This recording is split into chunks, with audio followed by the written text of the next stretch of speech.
ang 10 kabanata ng Apokalipsis. At nakita ko ang ibang malakas na anghel na nanaog na mula sa langit, na nabibihisa ng isang alapaap, at ang bahaghari ay nasa kanyang ulo, at ang kanyang mukha ay gaya ng araw, at ang kanyang mga paa ay gaya ng mga haliging apoy. At may isang maliit na aklat na bukas sa kanyang kamay, at itinungtong ang kanyang kanang paa sa dagat, at ang kanyang kaliwa ay sa lupa. At sumigaw ng malakas na tinig na gaya ng leon na umuungal, at pagkasigaw niya ay ang 7 kulog ay umugong. At pagkaugong ng 7 kulog ay isusulat ko sana, at narinig ko ang isang tinig na mula sa langit na nagsasabi, "Tatakan mo ang mga bagay na sinalita ng 7 kulog at huwag mong isulat."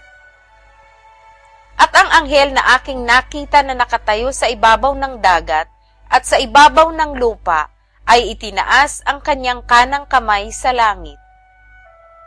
At ipinanumpayaong nabubuhay magpakailan-kailanman, na lumalang ng langit at ng mga bagay na naroroon, at ng lupa at ang mga bagay na naririto, at ng dagat at ng mga bagay na naririto, na hindi na magluluwat ang panahon.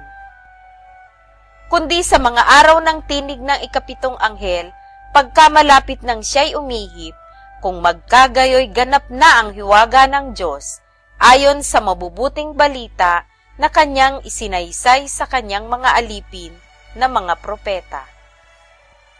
At ang tinig na aking narinig na mula sa langit ay muling nagsalita sa akin at nagsabi, "Humayo ka, kunin mo ang aklat na bukas na nasa kamay ng anghel na nakatayo sa ibabaw ng dagat at sa ibabaw ng lupa."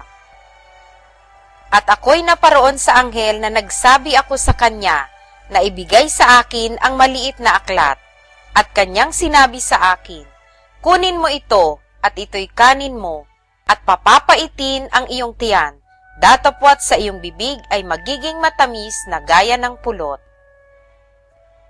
At kinuha ko ang maliit na aklat sa kamay ng anghel, at aking kinain, at sa aking bibig ay matamis na gaya ng pulot, at ng aking makain ay pumait ang aking tiyan.